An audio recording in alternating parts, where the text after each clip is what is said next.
What's up?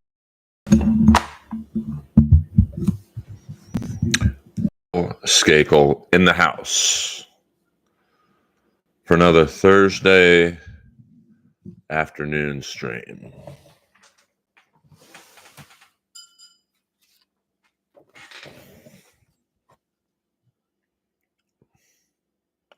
Rest in peace, Virgil, the man. R.I.P.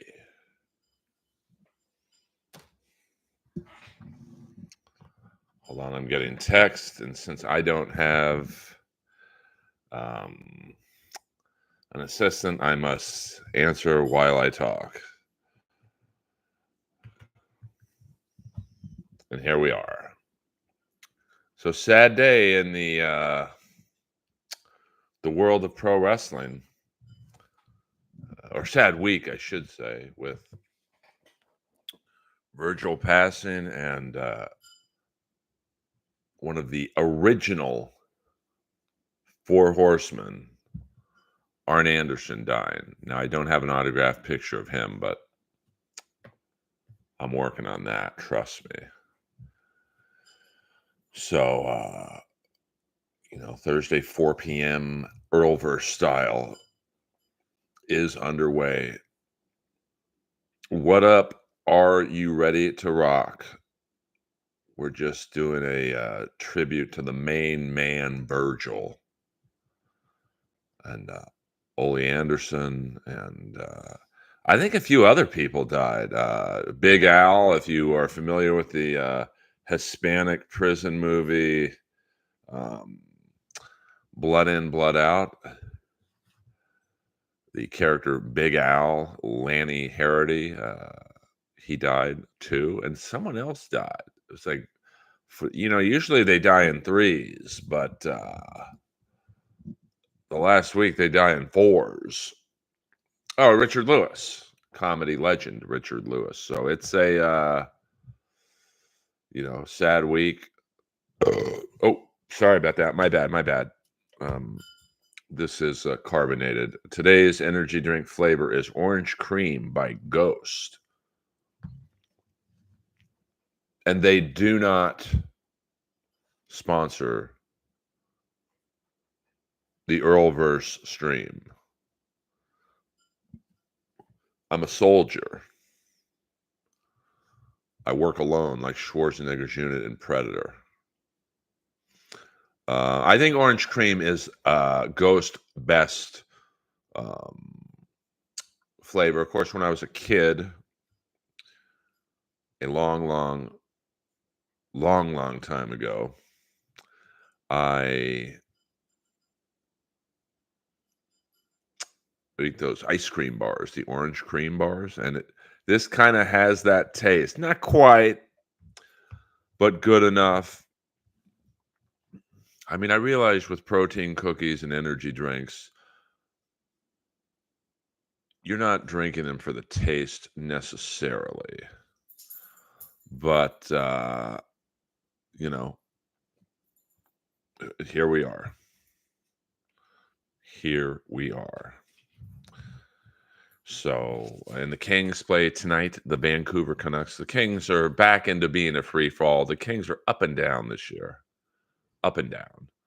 So, big game tonight because they're playing maybe the most surprising team in the league, the Vancouver Canucks, coached by tough guy Rick Tocchet. And so that is something I have to look forward to. Hello, Ross Incognito.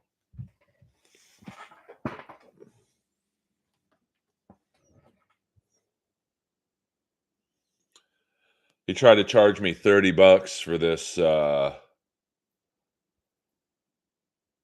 and then his manager told him to give it to me for free. And he signed this in front of two kids. He's talking about how big his 14-inch dick was.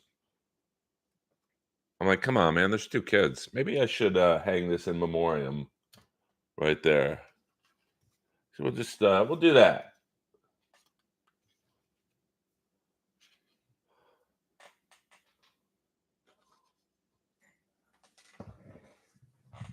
That will be part of the new background, the Earlverse stream background. Yeah, 30 scoops. That's not bad. Um, I mean, energy drinks are all over the place. I mean, the best tasting one I think is Celsius Cola because that uh, tastes like an actual Coke.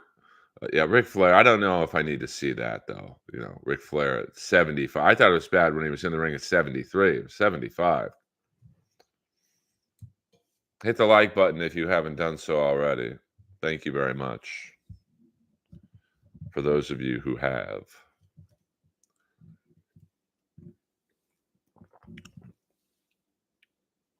I mean, I get it.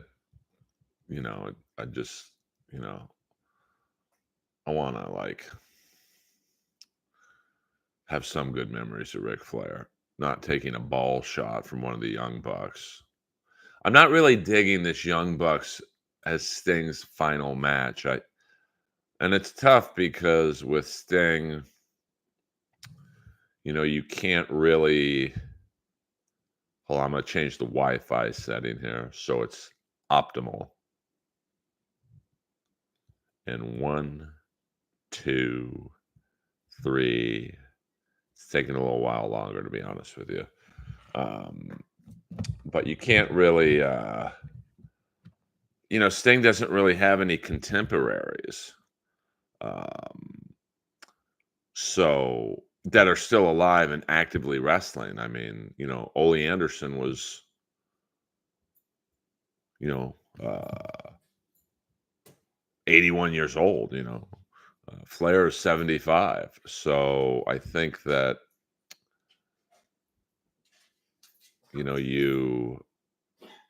I guess you needed someone younger to be in the last match, but I don't know. The Young Bucks don't really have an association with Sting, good or bad. So, and I guess you couldn't have had someone like Will Ospreay because he can't keep up with Ospreay. So, I didn't think Flair on Kill Tony was very good, to be honest with you. And that's no shade towards respectful to him, to be honest with you. So, well, I don't know. I just wish that there was someone with at least a little bit of a past to Sting. I'm not saying you bring in Sid Vicious, but you know, the Young Bucks storyline just seems a little forced to me, in my opinion. So, but it is what it is. It'll be interesting to see where they go with it. I think the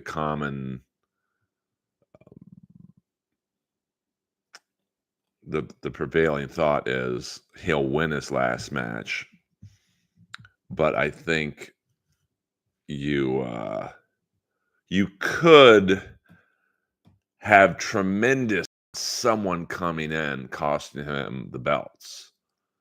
Because I don't think you could have, to me, if he loses. And Sting seems like the type that would go, yeah, I'll put someone over. The question is who? Come into the match and cost them the titles. Maybe the Kingdom. The Kingdom needs something, man, because if you don't watch Ring of Honor, you don't know who the Kingdom are. Because they've done a good job building up Roderick Strong, but not so much with the Kingdom. You really don't care if they win or lose. I don't think beating up Chuck Taylor really did anything.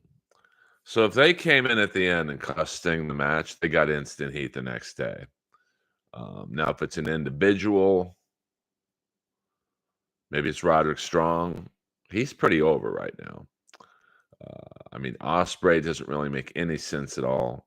But I do think Ospreay needs a little bit more rub with the American audiences.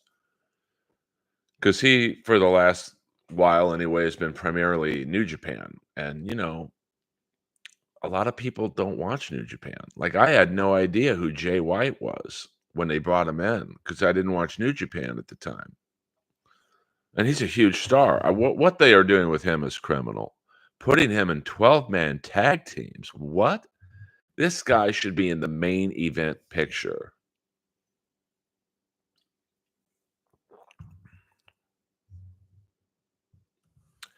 I mean, I would love to write for AEW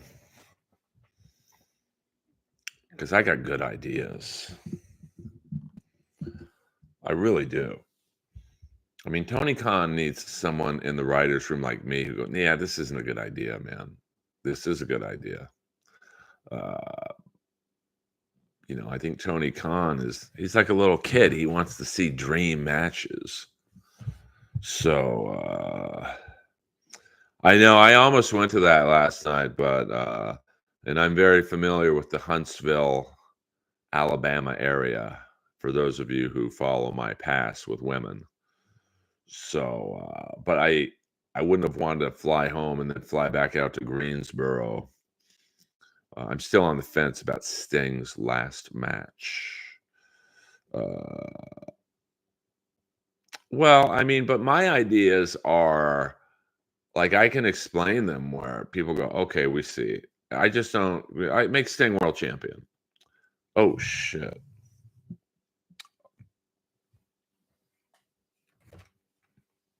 Mike Johnson, $4.99. Earl, can you do an impression of Hart Bachner and Die Hard?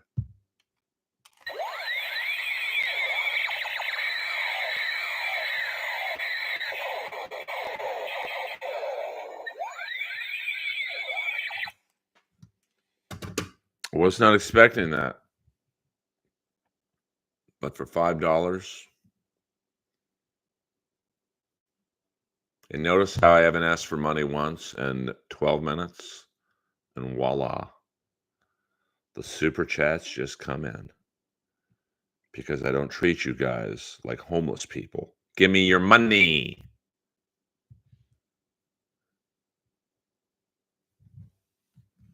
Someone yell action in the stream.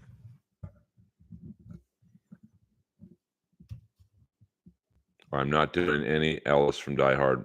I need action. I don't ask you guys for much. Spreaking the talk. Hey, you use a gun, I use a fountain pen. Listen, I don't care what your problems are, whether it be with the Heaves, the Nokinawas. Let's talk business. The guy who's fucking everything up for you, Hans, I can give him to you. John, listen, I think it's time you realize you're part of the problem, not the solution.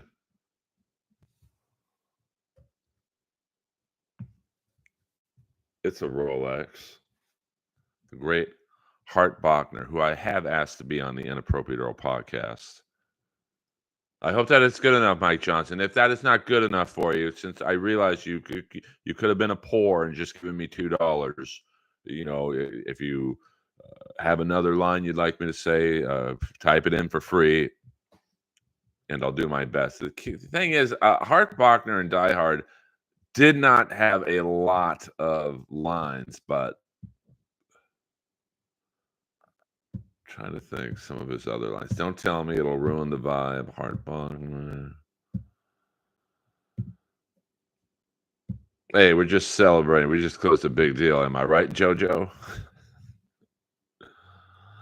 He blocked me at Kongzilla. By the way, Sting's last match, Sunday in Greensboro, North Carolina. I'm on the fence about going. I have looked into seats. There's a lot of not a lot of seats left, but the seats have been sold, but the scalpers buy them. There's a front row seat for $3,000, but I don't know if I could spend $3,000, and that's the flight's probably about 1,800. So as much as I love Sting, $50 to order on pay-per-view is enticing. I would have Hulk Hogan on. I'm a good interviewer. Because I asked the questions. Like you see Flair and Hogan, they did all these podcasts recently where, clearly the hosts weren't wrestling fans. So it's just kind of stupid, generic questions. I'd be like, Rick, tell me why Sid didn't work out in the Four Horsemen. And then he'd give his opinion, and then I'd stick up for Sid. I'd be like, do you really think it was smart to have his first feud be against RoboCop? Shit. Well, I mean, I live in LA, you got to understand. And it's my own fault, but I like to fly nonstop when I can. And there is one flight nonstop Sunday morning, leaves LA 6:30, gets into Charlotte at about 1:40. The pay-per-view starts at 4. So I love doing that. I'd get to the arena probably about 4, see the event. I'd go right back to the Charlotte airport, sleep in the airport, and then I'd be in LA by noon Monday. Now, the seats, I might have, I know a few guys in AEW who could hook Daddy up with a ducat, so that could save me a couple hundo. But since I'm a streaming star now, I might not,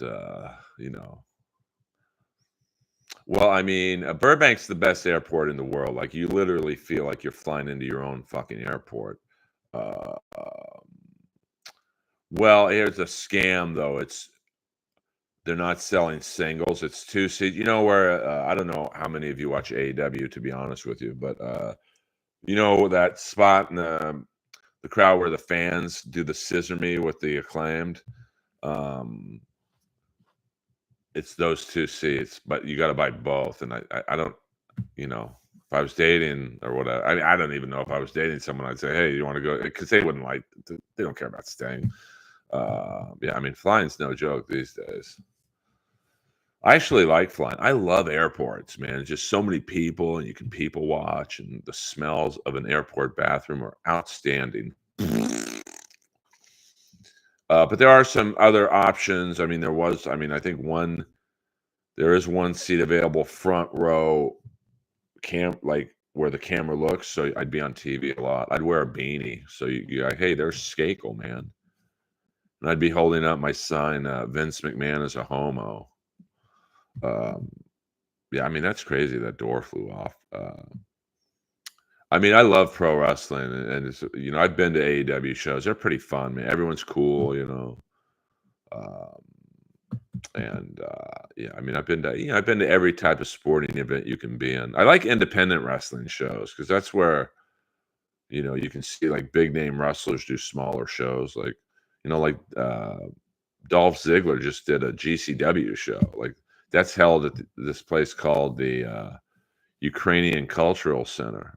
Like it's crazy. This guy's wrestled at WrestleMania, and now he's here at this kind of semi-small theater in it's in Koreatown. I mean, baseball games are fun just for Dodger Stadium is a beautiful stadium. I mean, the surrounding neighborhood's not exactly beautiful, to be honest with you, but and SoFi Stadium, I mean, it's literally surrounded by Crips and Bloods. But have you been to a pro wrestling show, Absurdist Wrestling in LA? I mean, I've been to PWG, I've been to GCW, of course, many XPW shows, and a couple other smaller independent shows, which are fun. Like the PWG show I went, I think the main event was Takeshita against Daniel Garcia, and the House of Black, I think it was Brody King and Malachi Black, I think against Jeff Cobb and someone else from New Japan. I mean, it's like, wow, it was amazing. And I saw Jay White. I saw a New Japan show in Hollywood. It was Jay White against Hikuleo. I don't know why they don't use that guy. He's a fucking giant, but he probably makes more money in Japan.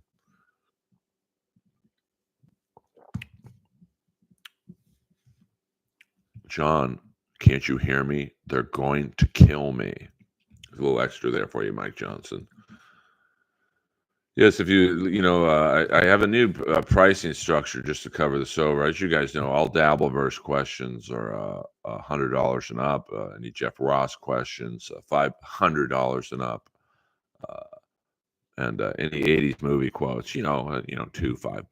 I don't care. Uh, well, I think Greensboro is. I think that's where him and Flair really molded each other. I should say Flair molded Sting to be like the torch passing. Um, oh, I might have seen that. I saw Pretty Peter Avalon um, wrestle a couple weeks ago in Long Beach. I didn't recognize too many of the other people other than Pretty Peter Avalon, but it was kind of held in a warehouse. What up? What up? Yo, sup, sup. Um, but I'm a big Pretty Peter Avalon fan. One of the many great guests of the now deceased Comedy Store Wrestling podcast. So, but I'm having more fun doing this, to be honest with you. This shows you how scary it is, how little comics get paid. I've made more money streaming in 1 month than I did 2 years of doing the Comedy Store Wrestling podcast and 5 years of the Roast Battle Weekly show. Let that sink in, brothers. Earl should be the new Alabama Doink. I've not been to Alabama in a few years. I'm afraid I might get assassinated if I go there by a certain girl's family. Or I might not ever step foot in Alabama again because my life might be in danger. They might Navalny me at the Cracker Barrel by the airport.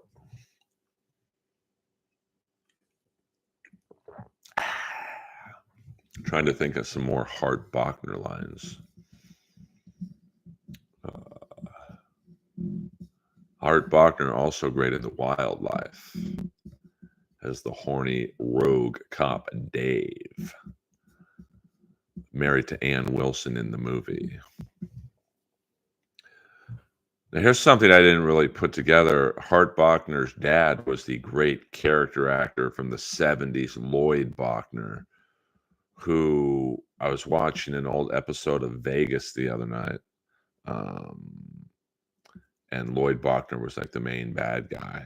And it was just like, oh man, I could kind of see hints of Ellis from Die Hard in his bad guy character.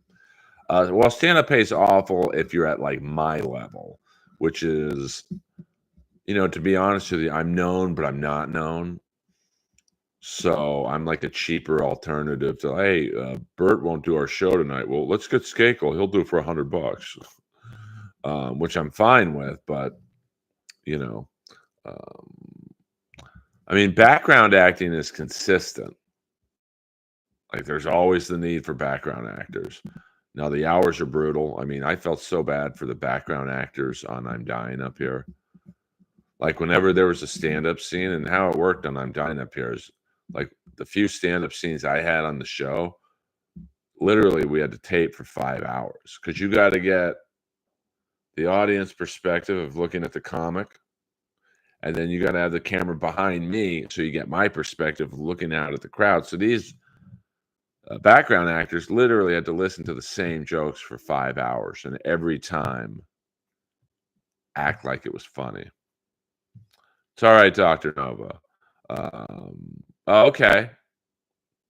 I was in, I think, 12 of the 20 episodes as Al Sims, bitter late night comic. And boy, I didn't even have to audition. They were just like, just act like we saw you at the Comedy Store.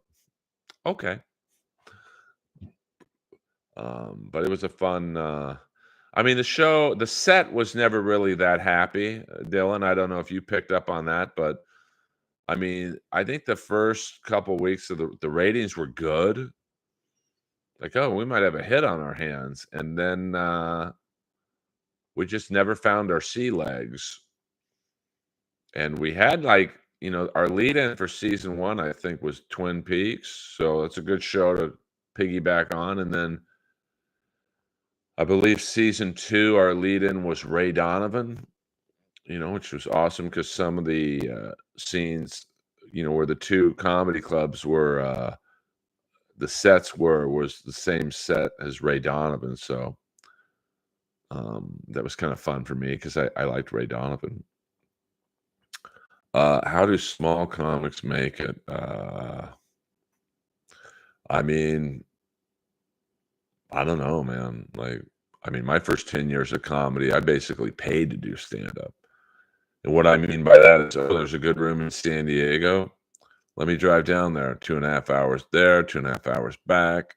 So that's probably with the car I had at the time, $100 in gas.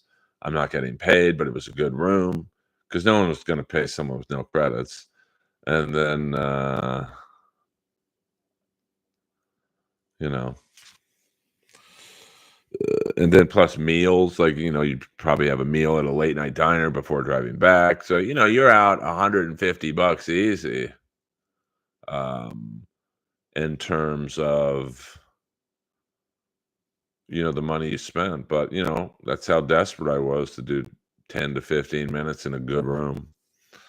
Oh, good. I probably know you, Dylan, if I saw your face. I mean, there was a couple extras. I definitely remember there was the long-haired guy with the goatee and glasses, older dude. And then there was a really old dude, probably in his mid-60s, but he had horrible posture, but he was super nice. Like they'd always sit him up front because he looked like the type of guy who would be in a crowd in the 70s, and he was very nice. It was a nice little family. I'm dying up here, but I don't think people thought the show was going to come back for season 2, so I think we were all shocked.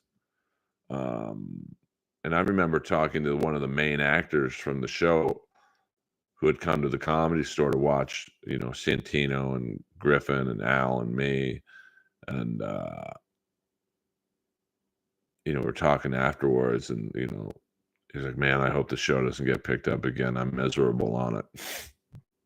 And I'm like, shut up." Um, Oh, okay, yeah, I mean, I remember Richard. He's a very cool guy. I mean, he was like a featured background guy. Like, I remember in the bar scene where Goldie was asking us who fucked her daughter. They put him at the bar too. It's just like a customer. Hello, Secret Snake. Hello, everyone. If I haven't said hello to you, I appreciate you guys tuning in. Rest in peace, Virgil. That's how big, 14-inch dick right there. Good for him. So, yeah, I mean, I think we're all kind of shocked that it got brought back. I mean, I'm sure Jim Carrey's name on the show was the only reason it came back. And then, toward the middle of season 2, people were just miserable on it, because, just the ratings weren't good. They were getting worse with each week.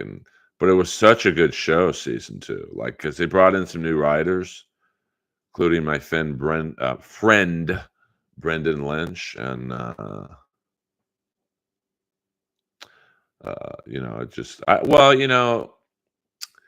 think Nationalist, at that time, I mean, I think cable, you have more chances on cable because they need content.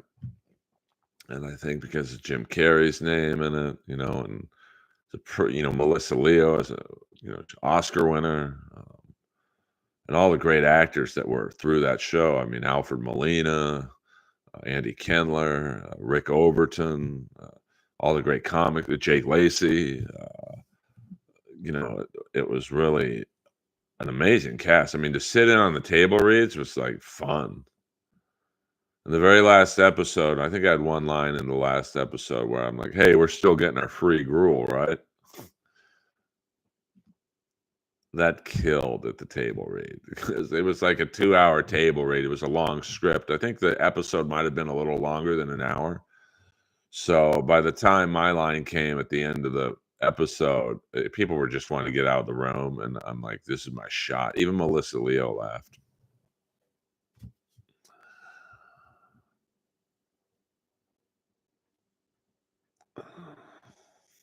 Oh, I mean, I would say that last I remember the very last day of shooting on, oh,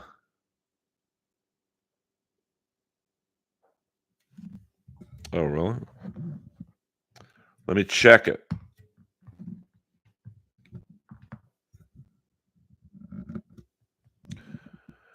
Hopefully, this is better. I was kind of fidgeting with my can here.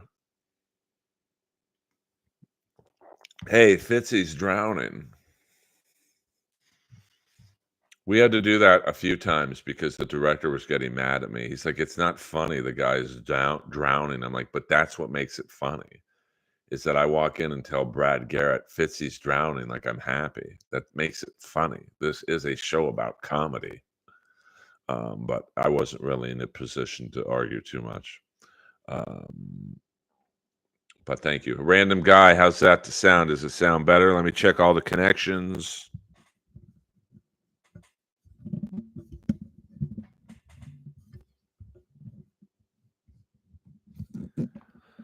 Everything is plugged in. See, I don't take offense to people saying the mic don't sound good.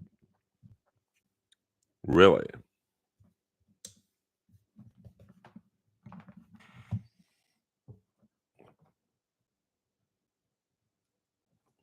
I mean, everything is plugged in correctly.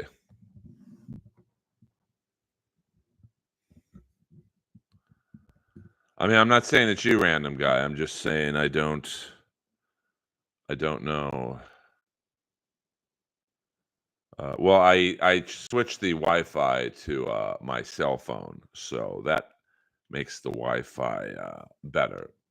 Right now, the Wi-Fi is as good as it's going to get, to be frank. So I hope that I know with some people they have audio difficulties or whatnot, and they refresh, and that works it out. Sorry about that, guys. I'm the little podcast that could. This is not even a podcast. It's a stream, baby dolls. And I appreciate the 20 people who are in here. We're all comedy soldiers. And you guys are the Earlomaniacs. You guys are the universal soldiers. And I am Sergeant Skakel.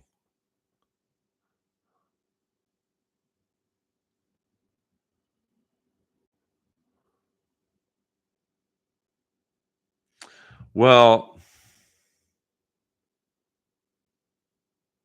hold on. Let me just make sure.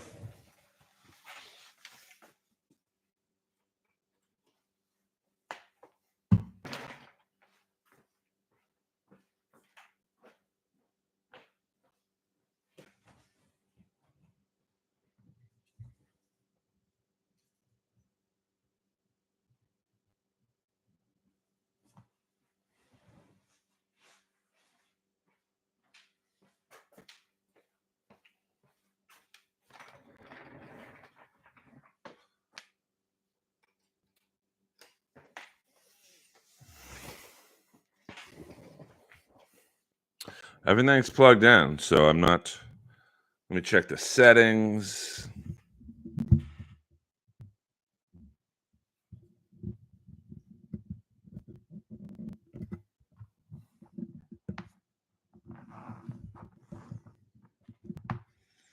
Oh, you're not complaining.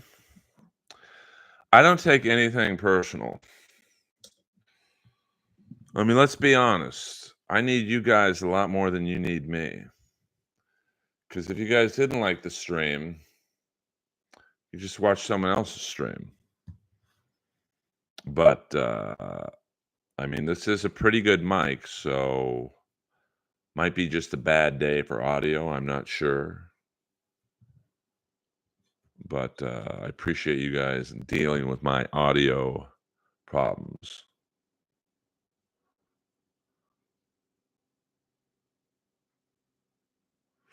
Yeah, but I like to Yes, that's on you, Gavin. I can't do anything about your tendonitis or tinnitus. Yeah, that's weird. I mean, maybe I'm speaking too close to the mic. I do have a booming voice. So I'll keep the mic. Yes, I love Christy Miller. Okay, thank you. Are you ready? I mean, everyone's got different internet and computers. Um, so I'll try and give you guys the best I can. Like right now, the video is the best I can. And let me thank the fan funders, the tippers, Mike Johnson. Thank you very much. You're a good man, and I hope you enjoyed um, my Ellis from Die Hard imitation. All right, let me unplug it.